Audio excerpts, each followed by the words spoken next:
ഒന്ന് പുറത്തു പോയി വന്നതിൻ്റെ ക്ഷീണമാണ്. ഉച്ച കഴിഞ്ഞിട്ടാണ് പോയത്. നല്ല വെയിലായിരുന്നു. ചായ കുടിയൊക്കെ കഴിഞ്ഞിട്ട് ചെറിയൊരു പരിപാടിയുണ്ട്.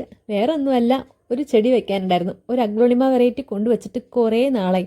അപ്പോൾ അത് വെക്കാൻ വേണ്ടിയിട്ടാണ് ഇന്നലെ വരുന്ന വഴിക്ക് ഈ ഒരു പോട്ട് വാങ്ങിച്ചത്. ഇതാ ഈ ഒരു വെറൈറ്റി. ഇന്നിപ്പോൾ പോയിട്ട് വരുമ്പോൾ ഞാൻ ഒരു ബേസിൻ വാങ്ങിച്ചു, ഒരു പ്ലാസ്റ്റിക് ബേസിൻ. പോട്ടിംഗ് മിക്സറൊക്കെ റെഡിയാക്കാൻ വേണ്ടിയിട്ടായിരുന്നു. ഇതായിരുന്നു ഞാൻ മുമ്പ് ഉപയോഗിച്ചത്. ആകെ പൊട്ടിപ്പോയി. പിന്നെ ചെറുതാണത്. അപ്പോൾ എപ്പോഴും ഞാൻ അതിലിങ്ങനെ മിക്സ് ചെയ്തുകൊണ്ടിരിക്കണം. പിന്നെ പോട്ടി മിക്സറൊക്കെ റെഡിയാക്കുമ്പോൾ പുറത്തേക്കൊക്കെ പോകുമായിരുന്നു. അപ്പോൾ കുറച്ചൊരു വലിയ ബേസിൻ മേടിക്കണം എന്ന് വിചാരിച്ചിട്ട് കുറേ നാളായി മറന്നുപോകും. ഇന്നലെയും പോയിട്ട് ഞാൻ മറന്നുപോയി. അപ്പോൾ ഇന്ന് അതിൻ്റെ മുന്നിൽ കൂടെ ഇങ്ങനെ വന്നപ്പോൾ എന്തെങ്കിലും വാങ്ങാനുണ്ടോ എന്ന് ആലോചിച്ചപ്പോഴാണ് ഈ ഒരു കാര്യം ഓർത്തത്.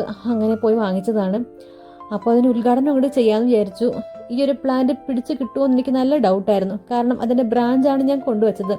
അമ്മായിയുടെ വീട്ടിൽ നിന്ന് കൊണ്ടുവന്നായിരുന്നു കേട്ടോ. അപ്പോൾ അമ്മായി പറഞ്ഞു ധൈര്യമായിട്ട് കൊണ്ടുപോക്കുക, അതൊക്കെ പിടിച്ചോളൂ എന്ന്. അങ്ങനെ അടിപൊളിയായിട്ട് പ്ലാന്റൊക്കെ വെച്ചിട്ടുണ്ട്. അപ്പോൾ അത്രയേ ഉള്ളൂ.